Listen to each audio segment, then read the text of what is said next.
ब्रह्मा जी का दिन जब प्रातः काल होता है तो जैसे एक दुकानदार अपनी दुकान फैलाना शुरू कर देता है, ऐसे ही त्रिगुण अहंकार के द्वारा इस सृष्टि की रचना होती है। सतोगुण जनित, रजोगुण जनित, तमोगुण जनित, तीनों प्रकार की प्रकृति के अलग अलग स्वभाव, अलग अलग प्रभाव पर आत्मस्वरूप एक है। ये प्रकृति का प्रभाव है। पंचभूत, मन, बुद्धि, अहंकार, ये अष्टधा अपरा प्रकृति है और जीव भगवान सच्चिदानंद श्री हरि का अंश है, भगवत स्वरूप है। पूरे दिन ये सृष्टि का विस्तार होता रहता है। फिर जब रात्रि का समय आता है उसे प्रलय कहते हैं। ब्रह्मा जी का समय 4 अरब 32 करोड़ वर्ष का एक दिन होता है। अपने मनुष्य वर्ष से 4 अरब 32 करोड़ वर्ष का एक दिन होता है और 4 अरब 32 करोड़ वर्ष की एक रात्रि होती है। दिन में सजाते हैं संसार को और रात्रि में प्रलय होती है। ऐसे एक दिन रात, फिर एक वर्ष, ऐसे 100 वर्ष की आयु ब्रह्मा जी की। जब 100 वर्ष की आयु होती तब महाप्रलय होता है, ब्रह्मा का भी नाश हो जाता है। नाश का तात्पर्य जो ब्रह्मा स्वरूप है वो भी लय होकर हरि में लीन हो जाता है। केवल हरि, केवल हरि, दूसरा कोई नहीं। तो जब रात्रि का समय आता है 4 अरब 32 करोड़ वर्ष बाद, तब प्रलय होती है। कितना भयानक कष्ट है प्रलय में। हमें तो कष्ट ही कष्ट है। अगर मुक्त नहीं होते तो कष्ट ही, मरना कष्ट, जीना कष्ट, फिर जन्मना कष्ट, फिर रोग कष्ट, विषाद, हर्ष, शोक, भय, मान, अपमान, पूरा जीवन, पूरे जन्म के जन्म जब विचार करके देखो तो यहां कष्ट के सिवा कुछ हाथ नहीं लगता है। पूरा जीवन हो गया कमा के, मर गए, फिर कुछ नहीं, फिर नई पढ़ाई, नई योग्यता, नया धन, नया परिवार, फिर मर गए, फिर न, कब से चल रहा है। अच्छा, ये ही चलता रहे, इतना ही नहीं, एक बार इसके बाद फिर प्रलय होता है। प्रलय में कैसी भयावह स्थिति होती, भय ही भय है। इसलिए भगवत प्राप्ति अनिवार्य है, अनिवार्य, अत्यंत अनिवार्य है। जिस समय शाम होती ब्रह्मा जी की, प्रलय शुरू होता है।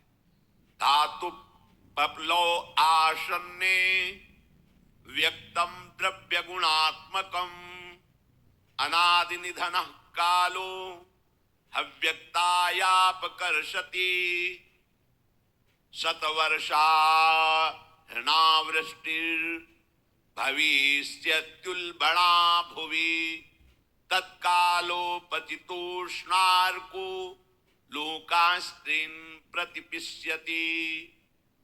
जिस समय प्रलय का समय आता है तो ये पूरी सृष्टि मूल की तरफ खिंचने लगती है, भगवान की शक्ति से समेटने लगती है।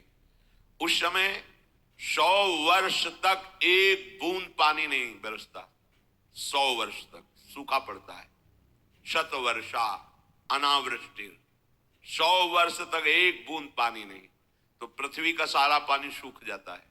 पीने के लिए पानी नहीं, अन्न के लिए कहीं दाना भी नहीं दिखाई देता, कुछ भी नहीं रह जाता। 100 वर्ष वर्षा ही नहीं होती, इतना अकाल सूखा कि इतने में ही सब जीव जंतु, मनुष्य शरीरधारी बहुत मर जाते हैं। 100 वर्ष भयंकर सूखा, गर्म वायु तपती हुई, बचना मुश्किल है। उसी के घर्षण से दावानल, बड़े बड़े वनों में आग लग जाती है। पानी बूंद नहीं, न तालाब में, न कुआं में, न सरोवर में, न सरिता में, सब उष्ण ताप से सूख जाता है। बिना पानी के, बिना अन्न के तड़प तड़प करके जीव मरते हैं। आगे प्रलयकालीन सूर्य का तेज उदय होता है।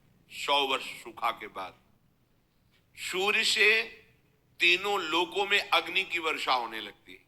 जैसे ओले देखते हो, कोई बनाता थोड़ी कि किसी फैक्ट्री में नाप के काटे जाते हो, जर जर जर जर जर जर ढेर लग जाता, ऐसे अग्नि बरसती है और नीचे से भगवान शंकरषण की फुंकार से ज्वालामुखी देखा है? किसने कोयला रखा वहां, पेट्रोल रखा? कैसी देखा है ज्वालामुखी? धधकती हुई बहती हुई आग, ऐसे नीचे के लोगों से आग प्रकट होती है, भस्म करते हुए सब लोग लोकांतर को ऊपर बढ़ती चली जाती है।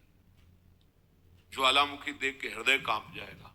भारी अग्नि, ये जलाने वाले अग्नि से भी तापमान उसका कई गुना अधिक होता है। कुछ भी पड़ जाए सीधे आग लग जाएगी, सीधे भस्म हो जाएगी। नीचे से पूरी की पूरी पृथ्वी ज्वालामुखी हो जाती, ऊपर से सूर्य आग बरसाता है। 100 वर्ष तक अग्नि की वर्षा रहती है। पहले 100 वर्ष तक सूखा, उसमें जो कुछ बचे अग्नि की वर्षा, भस्म हो गया पूरा का पूरा। ये 14 भुवन सब भस्म हो गए, नीचे से ऊपर तक। ये स्वर्ग लोक, महालोक, जनलोक, तपलोक सब, क्योंकि ये प्रलय है। ब्रह्मा जी भगवान के नाभि कमल पर विराजमान है, सारी सृष्टि भस्म हो रही। 100 वर्ष तक अग्नि वर्षा ये होती है। अब जैसे कहा जाए कि नीचे से अग्नि निकलेगी, अगर हम ज्वालामुखी ना कहें तो आप अनुमान भी नहीं लगा सकते। ऐसा कैसे हो सकता है? देखो ना, फोड़ करके अग्नि कैसे प्रांत के प्रांत को भस्म कर दे।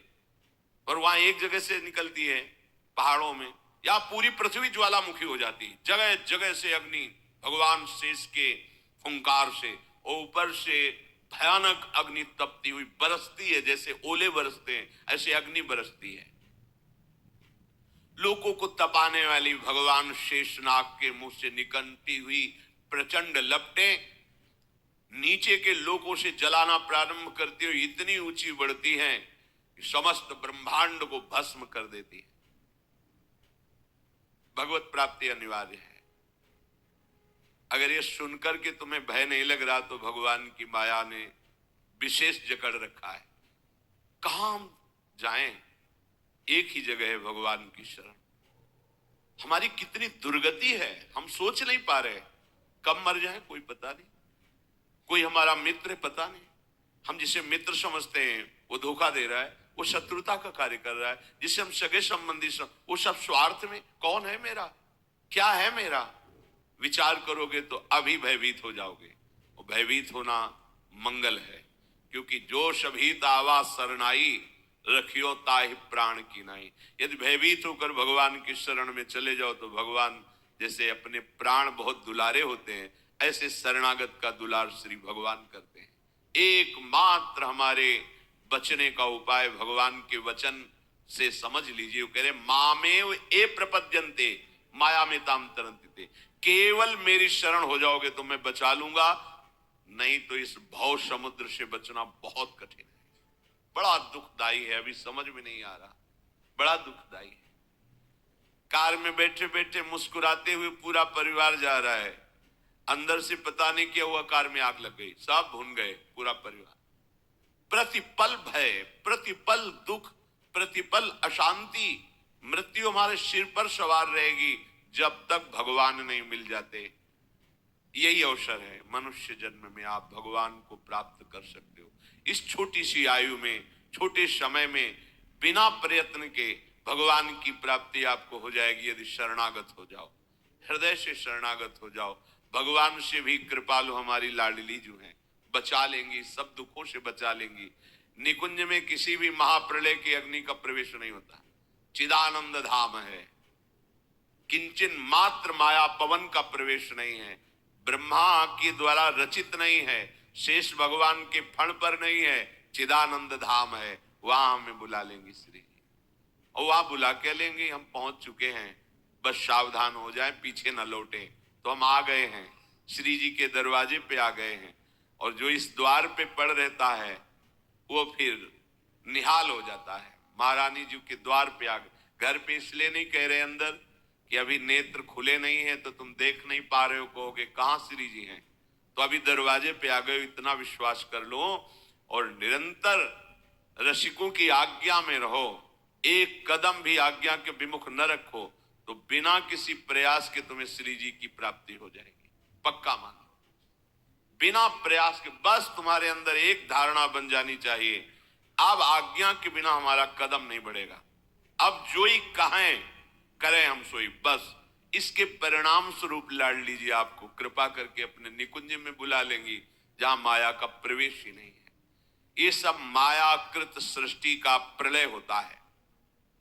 बोलो 100 वर्ष तक हाहाकार मच गया, नीचे से अग्नि, ऊपर से अग्नि, और 100 वर्ष पानी नहीं गिरा तो सब सूखा। अब कौन बचा? सब भस्म हो गया। अकाल में ही 100 वर्ष में सब स्वाहा हो गए। जो कुछ बचे वो अग्नि की वर्षा से नष्ट हो गए। शांवर्तको मेघ गणो वर्षति स्म शतम समाहा धाराभिर्हस्ति हस्ताभिर लीयते सलिले विराट।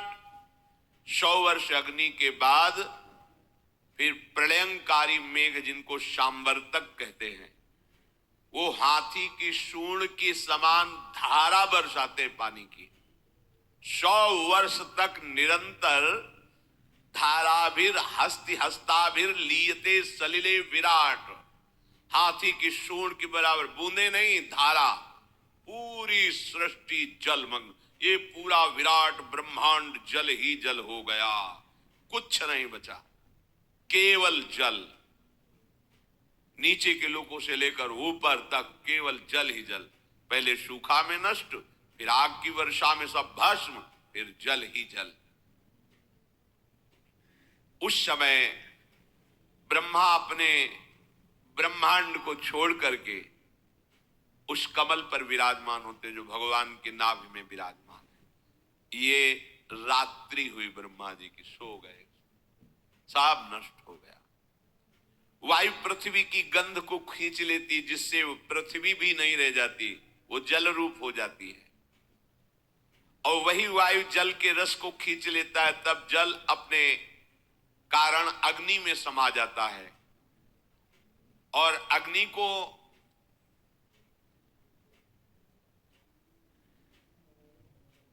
अंधकार में जितना तेज है वो सब छीन लेता है। अग्नि वायु में लीन हो जाती है, वायु रूप हो जाती है।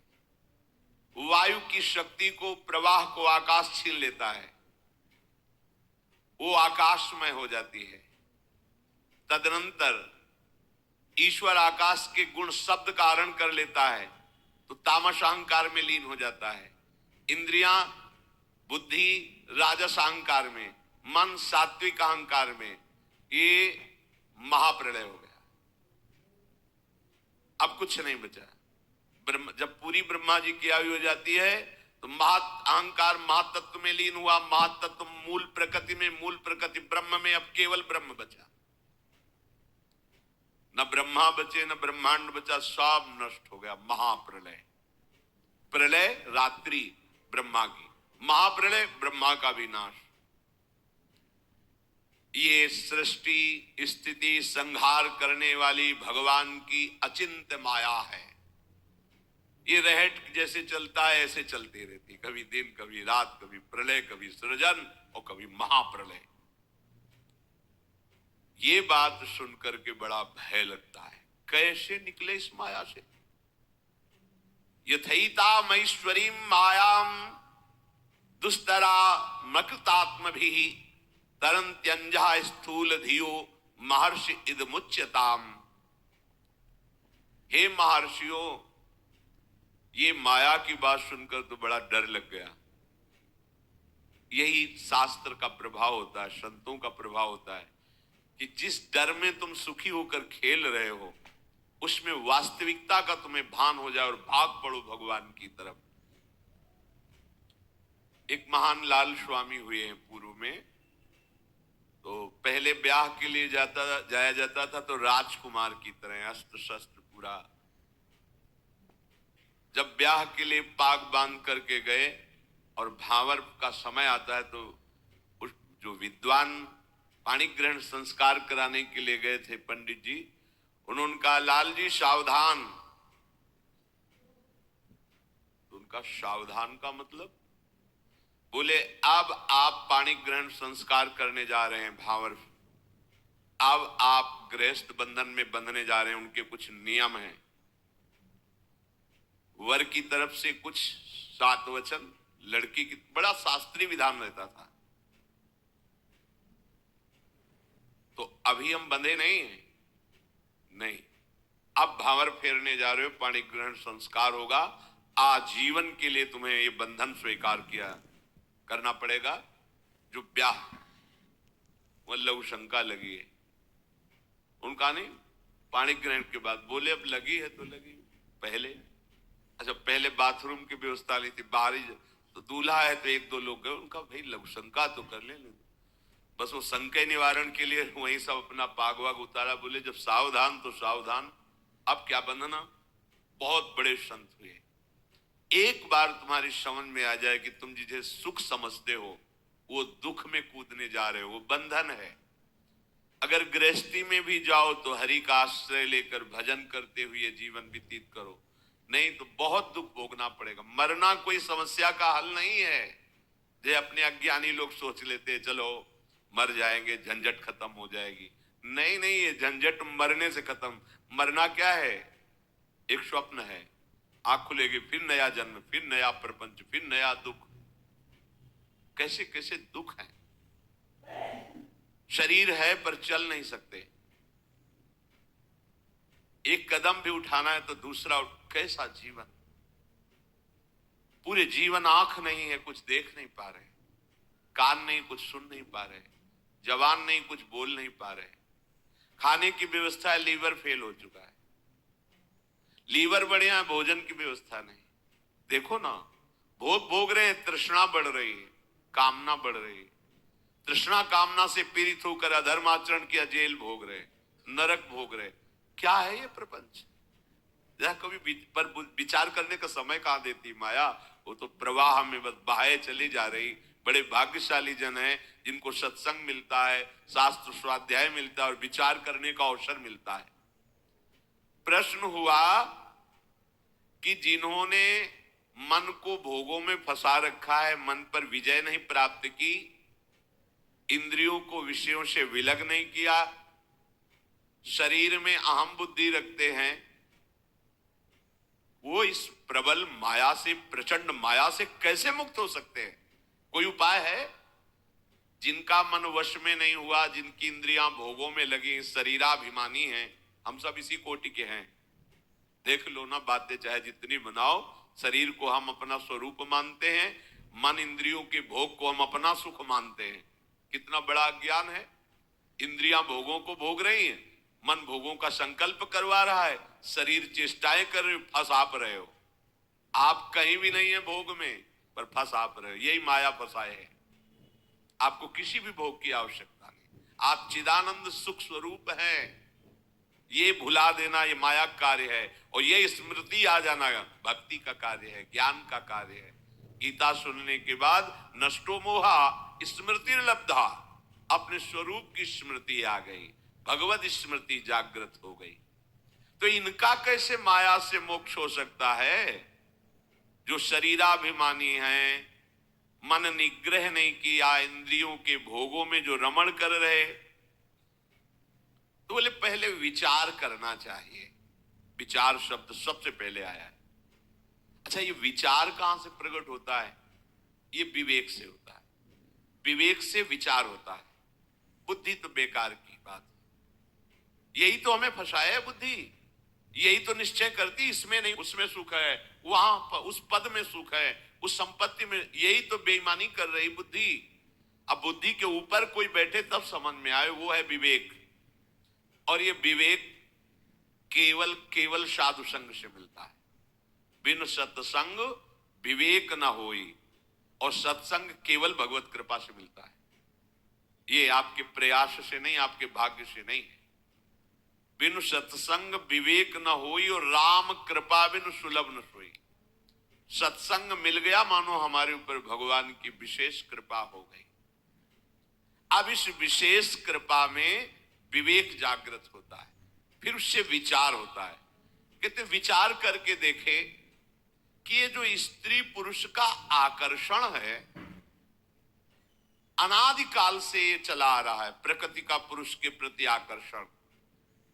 ये संसारी मनुष्य इसी आकर्षण में सुख की भावना से दुख में बंधता चला जाता है। बहुत बड़ी विचित्र लीला भगवान की है। बहुत, इसीलिए चूंकि जो जिनका विवेक जागृत हो देख के वो कांप जाते हैं, कितनी विचित्र लीला है।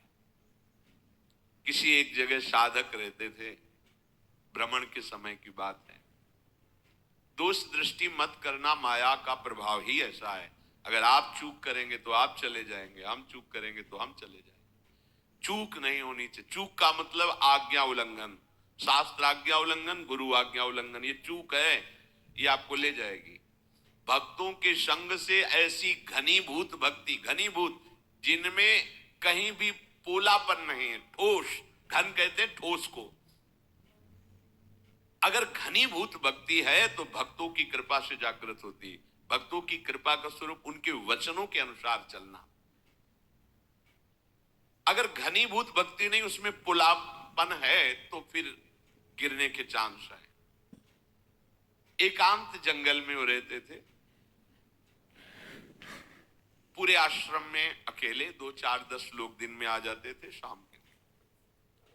वहां एक पागल शरीर वाली स्त्री दरवाजे पे गेट के ऐसी, उनको दया आई। सर्दी का समय था, अंदर कर लिया, भोजन पवाया। साधु का हृदय ही ऐसा होता है। पर दया बिना साधु कसाई, और दया करी तो आफत आई। दोनों बातें ध्यान रखनी चाहिए। दया, अगर भगवत स्मृति चल रही है तो तुम्हारी ठीक है, और अगर भगवत स्मृति में बाधा पड़ जाए तो दया छोड़ के तुरंत भाग पड़ना चाहिए। याद संभालनी चाहिए। याद गई तो दया फंसा देगी, बस ध्यान रखना। यही दया फंसा दिया भरत जी को। भगवान की याद भूल गए, हिरण की याद आ गई। अब दया खतरनाक हो गई। दया नहीं तो साधु कैसा? दया बिना साधु कसाई, और दया करी तो आफत आई। ध्यान रखना। भगवान भी सावधान कहते हैं, करुणा करो सब पे, दया पर निर्मम हो।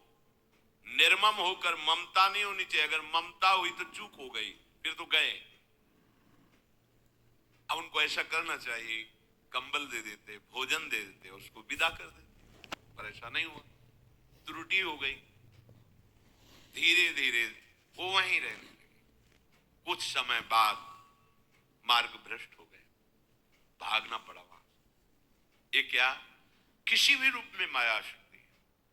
दया, करुणा, सेवा, भावना, सावधान। अगर विवेक है, विचार है, तो आज्ञा पर चलो, शास्त्र आज्ञा पर चलोगे, कहीं कोई बाल बांका नहीं। शास्त्र आज्ञा करता है, बलवान इंद्रिय ग्रामो विद्वानमपि कर्षति।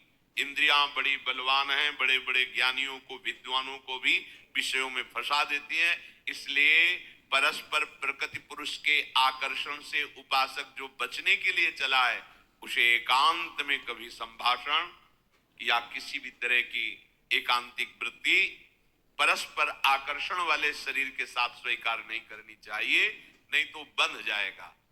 देखो ना, सुख की प्राप्ति के लिए वो चेष्टा करता है और उससे बड़े बड़े दुखों का सामना करना पड़ता है। जो पुरुष भगवान की इस माया से पार जाना चाहता है, उसको ये विचार करना चाहिए कि मैं सारी चेष्टाएं सुख के लिए कर रहा हूं, फिर मुझे दुख क्यों भोगना पड़ रहा है। ये बात बहुत सुंदर बात। कर्मण्यारभमाणानां दुख हत्यै सुखाय च। मैं तो कर्म जितने भी कर रहा हूं सुख के लिए कर रहा हूं, फिर मुझे दुख क्यों भोगना पड़ रहा है। इसका मतलब जिसे हम सुख समझ रहे हैं वो दुख है। दुखालयम, भगवान कह रहे दुख योनयः, इससे प्रकट ही दुख होता है। देखो, विचार करना चाहिए। नित्यार्थितेन वित्तेन दुर्लभे नात्म मृत्युना गृहापत्याप्त पशुभिः का प्रीति साधितैश्चलै। एक धन को ले लो, इसमें हमारी सुख बुद्धि हो गई, दिन दिन इसको बढ़ाने की अंदर लालसा बढ़ी। अब चाहे पाप से कमाई हो, चाहे हिंसा से, चाहे व्यभिचार से, अक्षरशः सत्य है, अपने हृदय को नाप के देख लेना, शास्त्र है। इसके पाने के लिए बड़ी बड़ी कठिन क्रियाएं, दुखद क्रियाएं करता है। इसी बात से तो घृणा हुई थी पिंगला जी को। जनकपुरी में, विदेहराज की नगरी में ये वैश्यावृत्ति करती थी, अपने शरीर को बेच करके धन कमाना। शरीर को सजा करके दरवाजे पे बैठी, जो व्यक्ति आता सोचती मेरे ही पास आ रहा है, मुझे धन प्रदान करेगा। 12 बज गए रात्रि तक कोई नहीं आया। हर व्यक्ति को इसी भावना से देखती, जल गया हृदय, एकांत से धिक्कार है मेरे इस जीवन को। हमारे हृदय में प्रभु बैठा हुआ है, मैंने आज तक उसे, मैं विदेहराज की नगरी में रहती हूं, ज्ञानियों की नगरी में, और कितना निकृष्ट आशा, शरीर से भोग, भोग से धन, धन से फिर भोग।